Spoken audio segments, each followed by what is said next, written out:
Estamos en una nueva emisión de Kilómetro Cero, este programa que hacemos habitualmente desde la Casa de las Madres de Plaza de Mayo, pero hoy, y como corresponde también a la propia tradición política y al hacer político de las madres en la calle, en una jornada, como les decía, realmente muy pero muy triste. Todo comenzó ayer, aunque los rumores venían ya de hace un tiempo. Son casi 400 despidos en la Agencia Estatal de Noticias Telam, no porque se haya podido contabilizar efectivamente o se haya tenido acceso a algún listado, pero sí porque es lo que el propio ministro encargado del área, estamos hablando de Hernán Lombardi, se encargó de difundir, casi celebrando o de manera celebratoria los despidos en la Agencia Estatal de Noticias, que uno podría decir tiene continuidad respecto de lo que el gobierno viene haciendo con los medios públicos, y uno podría agregar más lo que está haciendo con la comunicación en la República Argentina.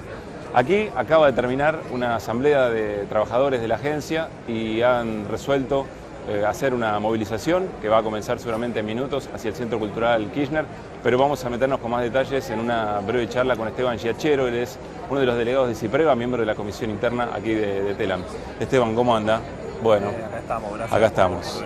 Bueno, a ver, varias cosas, ¿no? En principio, lo que se ha resuelto es movilizarse efectivamente al Centro Cultural Kirchner, y vienen de una toma pacífica tanto el edificio de Belgrano como el de Bolívar, ¿no?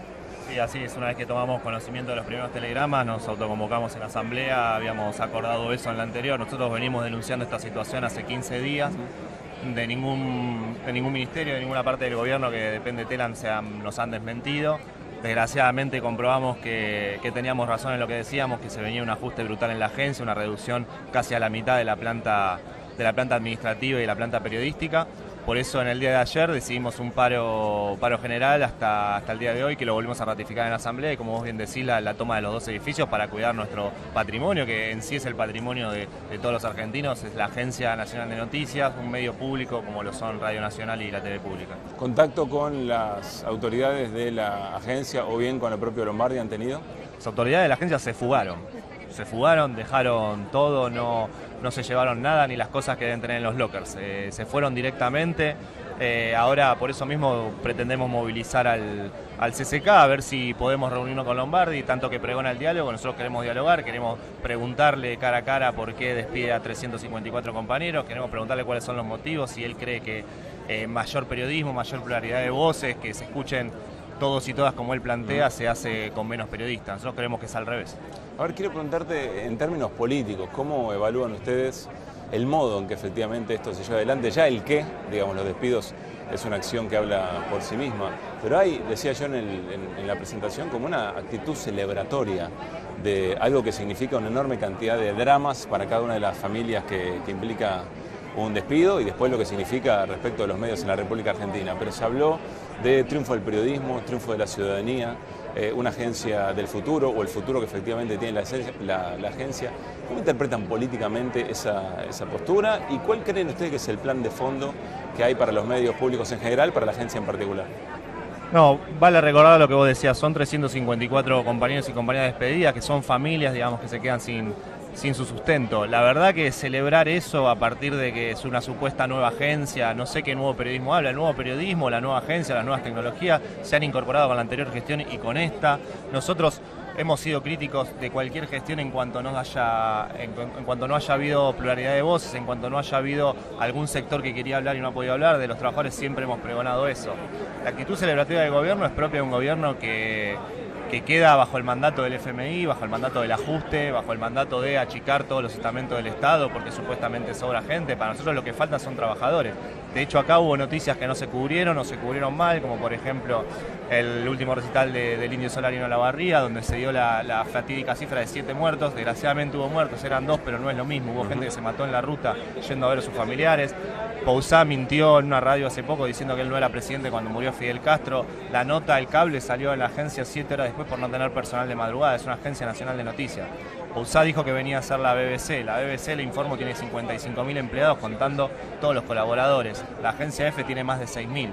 Acá somos 894 y habla de sobredimensionamiento de la planta.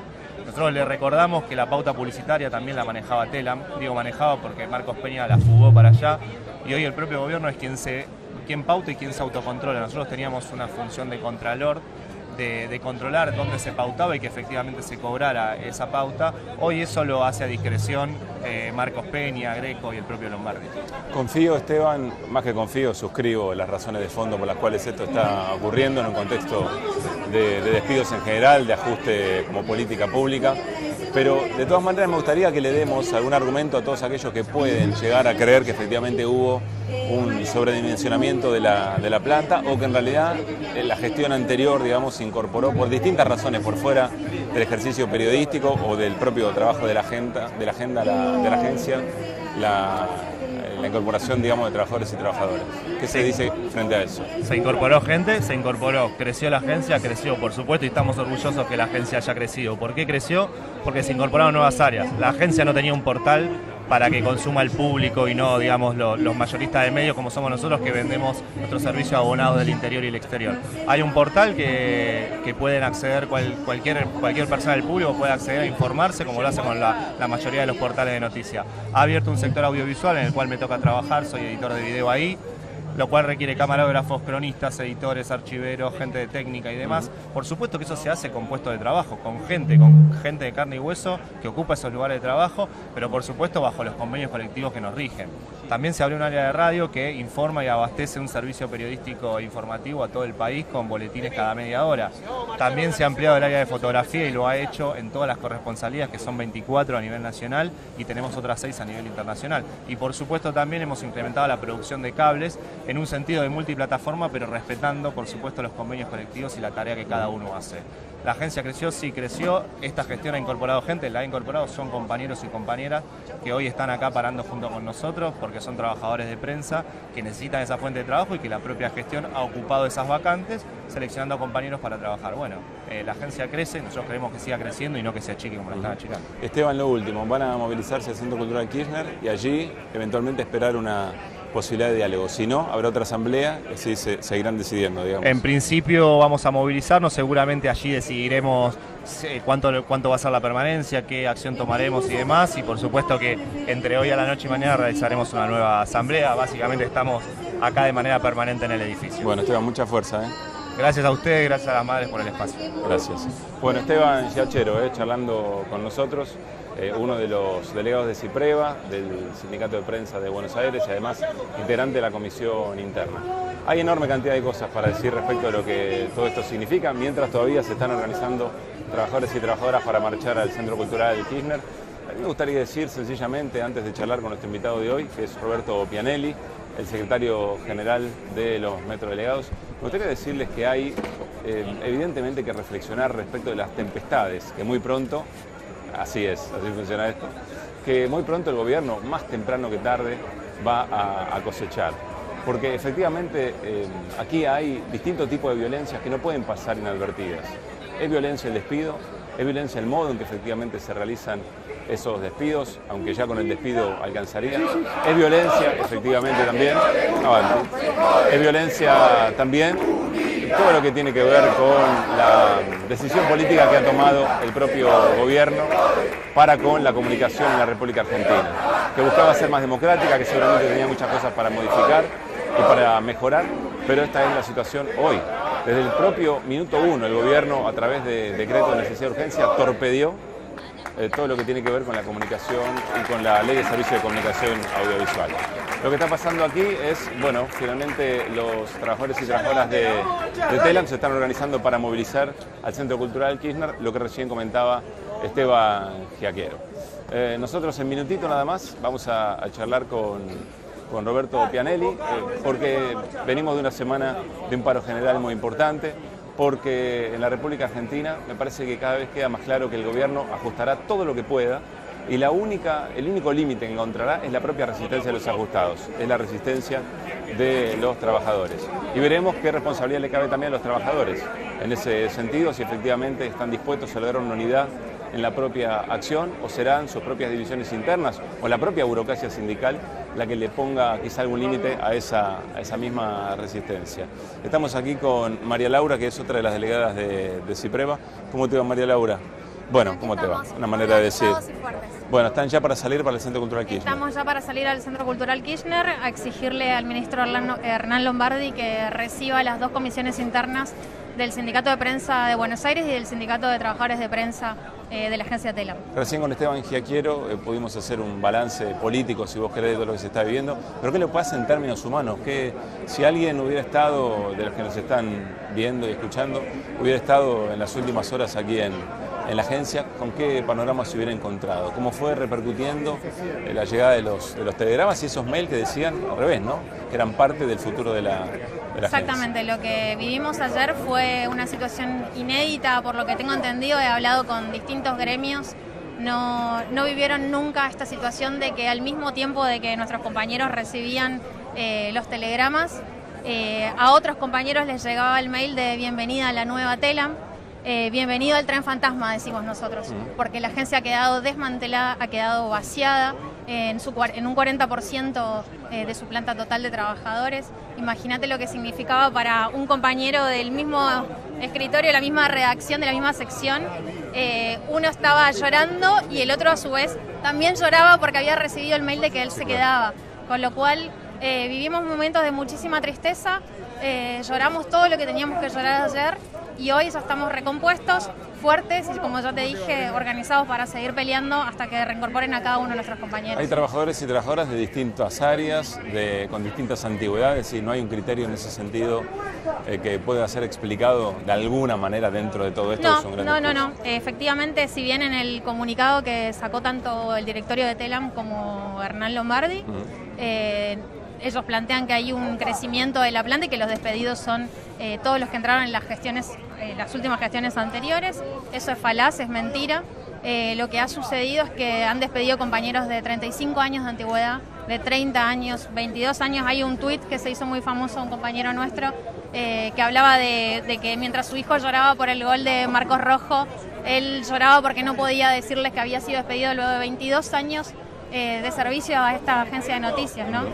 Con lo cual no hay criterio alguno. Han despedido compañeros tanto del área periodística, del área administrativa, compañeros con una trayectoria amplísima dentro de lo que es el sistema de control de la pauta publicitaria, compañeros que vienen laburando hace muchísimos años en la sección audiovisual, en radio, y ni hablar en la redacción, ¿no? El objetivo está claro, no es ni mejorar la agencia, ni llevarla al futuro, ni nada por el estilo. No, de fondo, ¿cuál creen ustedes que es el objetivo político del gobierno? El objetivo justamente es reducir al máximo posible las voces de los medios públicos. Esto es menos pluralidad, menos federalismo, menos alcance de las realidades locales de nuestro país, consolidando un discurso único, centralista. El país tiene la responsabilidad de garantizar el derecho a la información a toda la ciudadanía, que se puedan escuchar las voces y las realidades locales de cada una de las localidades de nuestro país, y eso se distribuya a todos los medios que son hoy abonados de nuestra agencia de noticias. TELAM hoy es la agencia de noticias más importante, no solamente de nuestro país, sino de toda América del Sur. Lo que habla también de su trayectoria. Hace 72 años que existe nuestra agencia TELAM. Se creó con el objetivo de que se hable de los problemas de los argentinos desde la mirada de los argentinos para combatir justamente las miradas foráneas, extranjeras. Bueno, hoy evidentemente se está dando vuelta la historia, o quieren dar vuelta la historia, quieren volver justamente a que nuestros problemas lo cuente gente de afuera. No lo vamos a permitir como trabajadores de los medios públicos. María Laura, gracias, y bueno, aquí estamos. Muchísimas gracias a ustedes. Bueno, María Laura, una de las delegadas de CIPREVA aquí en la agencia TELAM. Esto ya se está organizando efectivamente para movilizarse al Centro Cultural Kirchner. Nosotros en minutos charlamos con Roberto Pianelli. Sepan disculpar las desprolijidades de trabajar así en vivo y además en la calle, pero le da sentido a la acción política desde los medios de comunicación y, por supuesto, es muy fiel a la manera de entender la política y el compromiso de las madres de Plaza de Mayo. Bueno, programa especial de Kilómetro Cero, estando donde creemos que tenemos que estar. Le quiero agradecer a todos compañeros y compañeras de Audiovisuales Madres, de Prensa Madres, que hacen posible que esto lo podamos llevar adelante y dar el testimonio. Ya está Roberto Pianelli aquí para charlar con nosotros. ¿Qué haces, Roberto? ¿Cómo te va? ¿Bien? Bueno, vos usás este. Vamos con este micrófono, dale. Bueno, el programa de hoy tenía el paro general, por supuesto, de fondo. reflexionar un poco sobre el rol de las organizaciones sindicales, pero claro, se vino encima todo lo que pasó con Telam. Dame una lectura con tu experiencia, Roberto, de todo lo que estás viendo aquí en el caso Telam. Un poco lo del paro general es esto, ¿no? Esto que no se tolera más, esto de que te levantás un día y vas a tu trabajo y te enterás que no puedes entrar, capaz que tenés la policía en la puerta, o te mandan una carta, un telegrama diciendo no queremos que vengas a trabajar más, y encima te tuitean diciendo de que es un día maravilloso para los periodistas, ¿no? Liquidar la agencia estatal con la historia que tiene Telam es la demostración de quienes gobiernan, un gobierno al servicio de los grupos concentrados económicos, al servicio del capital financiero, y eso es lo que llevó a que el paro del día lunes sea un paro gigantesco, un paro muy grande, muy fuerte. Quizás no hace rato que no recordamos un paro de esa característica, porque lo que no se aguanta más es esta situación. Cada vez mayor desempleo, cada vez mayor precariedad, cada vez te bajan las condiciones laborales, el salario cada vez alcanza menos y todo sube menos los salarios. Y esto es lo que ha llevado el paro del otro día, a lo que ha logrado confluir a un montón de organizaciones sindicales, inclusive muchas de ellas que tuvieron una mirada complaciente de entrada con el gobierno, pero sin embargo se vieron en la necesidad de convocar a esa gran medida de acción directa que vivimos en esta semana, ¿no? Los despidos, la política de ajuste son hechos de violencia en sí mismo, digamos, ¿no? Pero vos lo decías recién, hay una especie de saña, hay como un cinismo implícito en el modo que además se justifican, pretenden justificarse, digamos, los despidos. ¿A qué lo atribuís? ¿Por qué efectivamente el gobierno se comporta de esta manera? ¿Qué otro mensaje o qué otra acción política implica efectivamente el modo? Yo creo que es una batalla, no solamente, hay una batalla paradigmática. Ellos están dando una batalla paradigmática. Entonces, por ejemplo, dicen el empleado de Telam gana mucho, o el de la TV pública gana mucho. Ellos ganan poco, pareciera, ¿no? Entonces, se tienen cuentas offshore, pues dicen ganan mucho. Entonces hay una batalla paradigmática. Aparte, por eso el nivel de saña. Ustedes son los que se beneficiaron en otro momento, ¿no? Es decir, la grasa militante, cuando ven. Es una cuestión de esa saña. Creo que es una lucha ideológica. Quieren convencernos a los sectores que menos tenemos de que no tenemos derecho a tener otra cosa que nada. Es decir, tenemos que acostumbrarnos a no tener nada. Por eso yo creo que a veces a nosotros, obviamente, lo que peleamos de este lado nos parecen hasta burda la forma, ¿no? Decimos, ¿cómo pueden decirte que un aire acondicionado es un demonio, ¿no? Vos decís, es un tarado el que digo. No, no es un tarado. Lo que está diciendo es que si vos sos pobre no tenés derecho a usar aire acondicionado. Y quieren convencer a un sector de la sociedad de que es así, de que si vos sos pobre no tenías que y si tuviste un aire acondicionado fue un exceso que ahora no lo tenés que tener más. ¿Cómo crees que van en esa tarea? Yo creo que hay un sector social claramente muy pequeño, no es la mayoría de la sociedad, que lo han convencido. Yo a veces cuento un chiste, ¿no? Un familiar que tiene un aire acondicionado y que bueno, que ahora se compró un ventilador de techo. Una cosa increíble, y no lo usa más el aire acondicionado, porque lo convencieron, dijeron sí, nosotros pijarramos, la verdad nos íbamos de vacaciones todos los años. Hay un sector muy pequeño, es un 30%, ¿no? Las encuestas dan eso, es el sector duro que apoya a este gobierno, que lo convencen. Obviamente, dentro de ese 30 están los que consideran de que los pobres, que no son pobres, que tienen aire acondicionado, muchos aire acondicionados, que se van de vacaciones 3, 4, 5 veces por año, que viajan por todo el mundo, que ellos son los que tienen ese derecho. Pero después hay un sector de la sociedad que lo han convencido. Yo creo que hay un sector que lo han convencido, es minoría, y lo que nosotros tenemos como tarea central es tratar de explicar esto para constituir una gran mayoría que se saque de una vez por todas a este gobierno de encima, ¿no? Roberto, ¿qué te dejó el paro? Mirá, a mí lo que me dejó es este mensaje, hay un mensaje implícito en el paro, una acción gigantesca de parte de los sectores, no solamente del sindicalismo, sino también de los pequeños comerciantes, la gente que bajó la persiana, que dijo no voy a abrir hoy el negocio, de los pequeños empresarios que bajaron también su persiana, el persianazo que le dijeron. Yo creo que lo que dejó es que se puede constituir una unidad, que podemos englobar hacer un gran bloque para enfrentar la política de este gobierno, que es posible, y hay que convencer a todos los que estuvieron el otro día que esto tiene que tener continuidad, que no puede ser un día para después decir, sentémonos a negociar a ver qué le podemos rescatar. Este gobierno no es que viene a liquidar a los sectores combativos, no es que viene a liquidar a los sectores que apoyamos desde el proceso anterior de los últimos 10 años, sino este sector viene a liquidar todas las organizaciones de trabajadores, viene a liquidar a las clases medias, viene a liquidar a los sectores, a los pequeños propietarios, vienen a generar una nación donde la desigualdad sea monumental, como lo hemos visto desgraciadamente en varios países de Latinoamérica, ¿no? Hay hubo por lo menos un discurso que el gobierno pretendió instalar alrededor del paro. El primero que, bueno, el día después del paro no pasa absolutamente nada y todo sigue igual, con lo cual la realización de una medida gremial no tiene ningún sentido. La otra idea que me pareció un poco más fina, digamos, es que el paro podía significar una suerte de apertura de válvula de una olla a presión y que después del paro, algunos de los sectores que fueron parte de la organización, digamos, y que se plegaron, que no se habían plegado en otra oportunidad, iban a tener la posibilidad de volver a tener la manija, digamos, de la administración del conflicto social. Sobre esta me gustaría más que reflexionemos un poco. Esto al otro día Peña dijo de que no iba a discutir con nadie, que iba a discutir por partes. Seguiremos dialogando como siempre y vamos a discutir uno por uno. Bueno, porque por ahí hay algunos sectores que terminó la noche y le dijeron al gobierno, bueno, vos sabés cómo es esto cuando nos volvamos a juntar. Bueno, seguro, no, y yo creo que hay muchos que creen en esa posibilidad. El gobierno se va a sentar y va a tratar de dividir este fenómeno que se generó en esta última huelga general, lo va a tratar de dividir. Y posiblemente haya sectores que se presten a esa división. De hecho, lo vivimos durante los 2 años y pico anteriores. Pero lo que pasa es que cada vez tiene menos margen de prestarse para esa situación.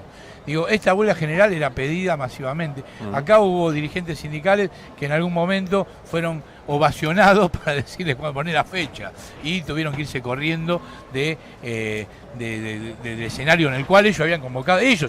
La movilización. Entonces yo creo que cada vez hay menos margen. Esa posibilidad, obviamente, igual que el famoso ejemplo de la olla a presión para descomprimir, ¿qué sentido tiene descomprimir una olla a presión si no conseguís el resultado? Es para relajar, para que la gente se quede tranquila, ¿no? Tranquila, total, todo sigue igual. Yo creo que los que creen en eso, y que hay sectores que claramente creen en eso y que quisieran eso, tienen cada vez menos margen. El FMI vino acá, se instaló y viene para ajustar cada vez más. Estos grupos, vienen por la rapiña, están rapiñando. Lo que hacen, vos agarrás uno por uno a los funcionarios del gobierno y están haciendo negocios monumentales. Y quisieran hacerlo toda la vida, no es que vengan a rapiñar y me voy mañana, si no se quieren quedar toda la vida, si pudieran se quedarían toda la vida rapiñando todos los que puedan. Entonces hay poco margen para aquel que quiera negociar. Yo tenía a veces, hablando entre compañeros, decía, hay un sindicalismo que cree que si hace buena letra, este gobierno lo va a dejar correr, los va a acompañar.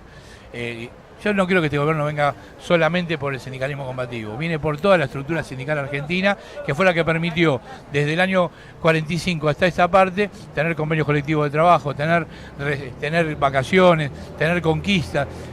Ellos vienen por el recibo de sueldo. Quieren una relación laboral donde no haya más recibo de sueldo. Esa es la política, que es la vieja ilusión de la oligarquía argentina, ¿no? Acabar, desterrar las conquistas sociales, lograr en el mejor periodo, que fue el periodo del 45-55, el gobierno peronista, ¿no? ¿Crees que el gobierno va a poder aplicar a lo que se comprometió con el Fondo Monetario? Bueno, ya hasta por problemas propios creo que van a tener inconvenientes. Dicen que si supera el 30% de la inflación tienen que resentarse a discutir y todo indicaría que la inflación va a estar por arriba del 30%. Yo creo que tienen problemas importantes para poder aplicar ello. Obviamente, si no hay resistencia, va a ser el 32 y se sentarán a discutir cómo nos explotan mejor y no pasará nada. Ahora, yo creo, y en eso tengo confianza, hay una resistencia muy grande en este país. Hay lucha todos los días. Hay un mundial de fútbol. En cualquier lugar decían, viene el mundial y hay pelea. Hay pelea. En Chubut no pararon el conflicto los docentes porque había un mundial. Los verán en las carpas, gritarán los goles de la carpa. Y acá, ayer clasificó Argentina y estamos todos acá. No, yo no veo, yo veo que la acumulación lograda en estos últimos 12 años de mejoras en las condiciones laborales, mejoras de derechos, eso está latente, está vivo en la sociedad y es la dificultad que tienen ellos para poder aplicar su plan, ¿no? La gran diferencia, por lo menos en materia de resistencia a la aplicación de las políticas del gobierno, se hizo cuando la calle tuvo una representación también desde lo político, digamos, ¿no? podríamos ir con varios ejemplos, pero 14 de diciembre, me parece, del año pasado fue bisagra. Hasta podríamos llegar, digamos, a la media sanción del aborto legal. ¿Cómo ves la contraparte de la organización gremial, la organización política? Bueno, yo creo que la organización política se ordena con la calle. Si no hay calle, no pasa nada. Si todo el mundo, vos hablás, toda la oposición está contra el FMI. Pero nos sentamos en el Congreso a votar y va un sector solo. Y no quiero a ponerme en una actitud, bueno, el otro sector son traidores porque no hubo negociación, no hubo nada. Ahora, para que haya negociación, para que haya algo, lo que tiene que haber es calle. Eso obliga, te empuja a la unidad. La calle, la acción te empuja a la unidad. Mirá, y eso lo ves en las pequeñas cosas. Muchas veces, viste, hay una vieja discusión del sindicalismo argentino sobre si se cambiaría la ley y hubiera miles de sindicatos. La tendencia de la gente es hacer un solo sindicato, porque la gente quiere pelear toda unida. Claro. Entonces, cuando la gente obliga, la atención es obligar, júntense, ¿por qué no se juntan? Déjense de joder, basta de rencilla. Yo creo que ordena la calle. Yo creo que si sigue este nivel de resistencia, vamos a poder constituir una fuerza posible para derrotar a este gobierno. Creo que sí. Y aquellos que no estén a la altura de las circunstancias pasarán a la historia en el basurero de la historia, en la peor de los escenarios de la historia. Yo creo en eso, creo en la calle, creo en la acción directa, creo en la movilización de la gente y eso empuja a la unidad de las fuerzas políticas. Obviamente uno tiene que actuar en esos lugares, los sindicatos tenemos obligación de exigir unidad para enfrentar a este gobierno, hay que hacer un frente antineoliberal y obviamente en ese sentido tenemos que empujar todos. Y obviamente cada uno tiene en ese sentido su lugar, su ubicación, desde dónde se para. Pero creo que lo que ordena si no hay resistencia, si el gobierno logra avanzar con los despidos, bajar el salario y todo el mundo se disciplina y baja la atención social, y probablemente en las elecciones vayamos todos divididos y el gobierno vuelva a ganar. Ustedes están dentro de la CTA de los trabajadores. Yasky dijo, y otro referente también, que si efectivamente había un proceso de representación fiel de la CGT, la CTA podría volver a la CGT, digamos, ¿no? ¿Ustedes en ese sentido cómo la ven? Te pregunto por la coexistencia con la UTA, ¿no? No, nosotros no tenemos... nosotros estuvimos adentro de la UTA, nosotros nos fuimos, nos echó la UTA. Y obviamente nos sentimos muy felices con lo que hicimos, ¿no? La verdad que... no, pero nosotros no bregamos por que haya 20 centrales sindicales. Al revés, ojalá hubiera una sola. Lo que sí, una sola si pelea contra el gobierno. Si no pelea contra el gobierno, no voy a hacer.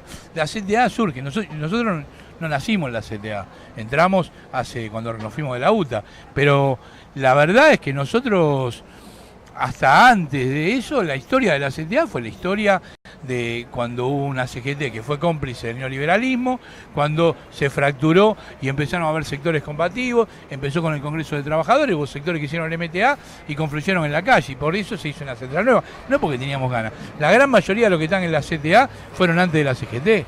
Entonces, ojalá, si vamos a una conducción de la CGT que enfrente al gobierno, que sea antineoliberal, obviamente, ojalá que estemos todos juntos. No tendremos problema de convivir, obviamente vamos a tener diferencias como la tenemos. La UTA, el problema lo va a tener la UTA, si hay una conducción antineoliberal en la CTA, porque la UTA es la mejor aliada que tiene hoy el gobierno, ¿no?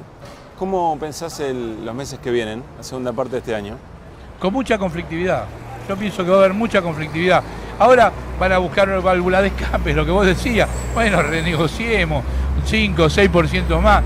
Dibujo, ¿no? Porque en realidad el 5%, si es en cuota, no es el 5%, es menos. El problema es que eso en diciembre vuelve de nuevo a quedar caduco. Hoy hablar un 20%, a mí me pasaba cuando lo veía a Pablo Moyano y Hugo Moyano con la negociación de camioneros. Hoy podés poner un número de inflación y la verdad que es muy complicado porque no se sabe cómo va a terminar. Mañana hay otra corrida. ¿A cuánto se va la inflación? ¿Qué sé yo? O sea que el 25 tampoco es una... Hicieron bien, porque el 25 lo que hizo tiró para arriba. En un país donde te decían el 15, el 25, la verdad, uno debe decir, el camionero rompió ese techo y está muy bien. Pero no sé si dentro de 2 meses el mismo Pablo y Hugo tienen que salir de vuelta a pedir más. Lo mismo nos pasa a nosotros, ¿viste? Es decir, ¿qué hace? ¿Cuánto es lo que tienen que pedir? Me parece que hay que buscar, y por eso va a haber conflictividad, porque se van a cerrar cosas que con la política de este gobierno no se van a poder cumplir. Conflictividad nunca dejó de haber, desde que yo recuerdo, claro. enero y febrero de 2016, si no me equivoco, estaban estatales, estaban los estudiantes, la comunidad universitaria, y después apareció el paro de mujeres. Digamos, conflicto nunca dejó de haber, quizá muy sectorizado. Sí. La sensación ahora es que cada vez hay más articulación, ¿no? Bueno, pasa que se fueron constituyendo y consolidando diferentes corrientes. La corriente federal, que ya venía constituida de antes, tuvo mayor consolidación. La unidad de las dos CTA también tiene mayor consolidación. La articulación entre la corriente y la CTA cada vez es mayor. En eso aparece Moyano, que no es solamente Pablo Moyano y Hugo Moyano, sino son un grupo de sindicatos que acompañan históricamente a lo que comúnmente se conoce como el moyanismo. Entonces, eso, y generamos una articulación, el 21F, que fue una acción increíble.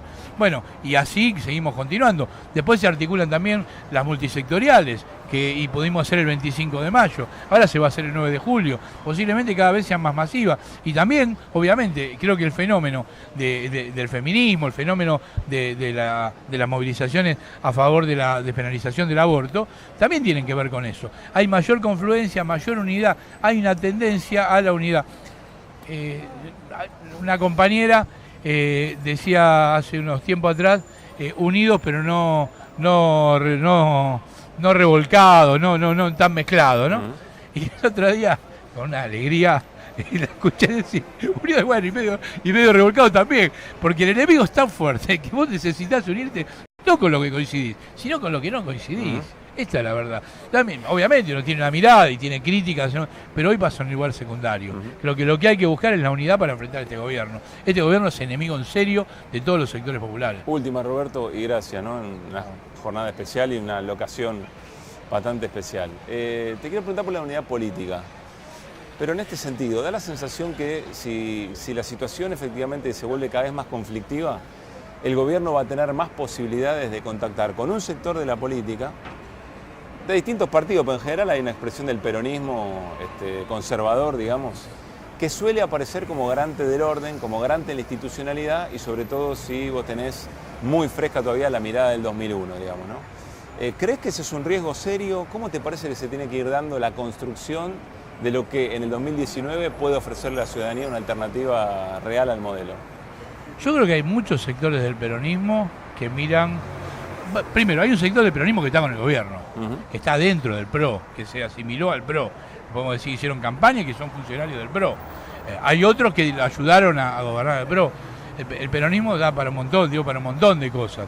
Y hay sectores del peronismo conservador que obviamente quisieran alternativas más cercanas al gobierno. El gobierno inclusive también piensa, capaz que la alianza con los radicales no alcanza y tenemos que buscar una alianza con un sector de un peronismo de saco y corbata, un peronismo educado. Bueno, dijo Massot creyendo que estaba fuera de aire, ¿no? Claro, bueno, es exactamente, es decir, esa mirada. Ahora, el problema para mí sigue siendo lo mismo. Ellos se pueden ir, el problema es si se van, con cuánto se van. Porque, ¿cuánto representa Urtubey? Yo prefiero que no se vaya, que se quede de este lado. No, obviamente que él no conduzca, pues si conduce él es lo mismo que están haciendo esto. Prefiero que no se vayan. Pero si se va, ¿cuánto se puede llevar? Y esto es lo que hay que ver. Si alguno se va, si la calle empuja, si la tendencia es a la oposición, si la tendencia es a enfrentar al neoliberalismo, aquellos que se vayan, se van a ir, pero se van pelados. Eso requiere un nivel de conciencia de la sociedad sobre qué tipo de políticas públicas le hicieron bien. Bueno, yo creo que eso es lo que se está viendo, ¿no? ¿Sí? Y mirá, yo creo que las declaraciones de Hugo Moyano fueron muy fuertes. Dijo, con Cristina se comía, ahora no. Y Hugo Moyano nadie puede decir que fue un kirchnerista rabioso, no, claro, sino todo lo contrario. Me parece que hay... Y yo creo que Hugo es un tipo muy inteligente para decir esas cosas. Es porque es lo que se percibe en la calle. Se percibe que antes estábamos mejor. Con miles de críticas, que aparte tenían problemas, porque nadie puede decir que el gobierno anterior era la panacea. Nosotros, los que adherimos al gobierno anterior, los que bancamos al gobierno anterior, tenemos que reconocer que no era la panacea. Nos quedaba muchísimo por hacer, muchísimo por mejorar y un montón de cosas que no hicimos y algunas que le hicimos mal. O sea que valoramos la cantidad de cosas que hicimos bien. Entonces, ahora lo que ve la gente es que no solamente no se mejoran las que estaban mal, que no se resuelven las que teníamos que resolver, sino que las que teníamos bien se empeoraron todas. Y eso me parece que lo que se empieza a notar en la calle. Obviamente hay un sector social que no. Doy un caso concreto. Mi mamá mira todo el día televisión, está todo el día en la casa. Tiene 80 y pico de años, no tiene relación con el mundo que no sea televisión. Y bueno, es probable que todo esto que está pasando no lo sienta, porque la televisión no aparece. Pero el que está en la calle, el que tiene que salir a laburar, el que está activo, ve esta problemática. Y yo creo que eso es lo que está generando una masa crítica. Creo que se ven también en las encuestas, una masa crítica que puede ser que catapulte a este gobierno, ¿no? Roberto, gracias. No, gracias a vos. Bueno, cerramos este programa especial del día de hoy, de Kilómetro Cero, en esta agencia estatal de noticias, tomada pacíficamente por trabajadores y trabajadoras que ahora se movilizaron al Centro Cultural Kirchner, que seguramente tendrán nuevas discusiones, nuevas asambleas y evidentemente un espacio de resistencia, de protesta, que habrá que ver si logra articularse con otros para efectivamente hacer la diferencia y ponerle un freno, que evidentemente, como decía Roberto Pianelli, el freno a las políticas del gobierno están en la calle y después esa calle presionará su representación política. Muy interesante me pareció la charla en ese sentido con Roberto Pianelli. Bueno, nos vamos. Gracias de vuelta a todo el equipo técnico de Audiovisuales Madres, de Prensa Madres, y gracias a las madres, por supuesto, por darnos esta oportunidad. Nos reencontramos dentro de 15 días con otro programa de Kilómetro Cero. Que pasen bien.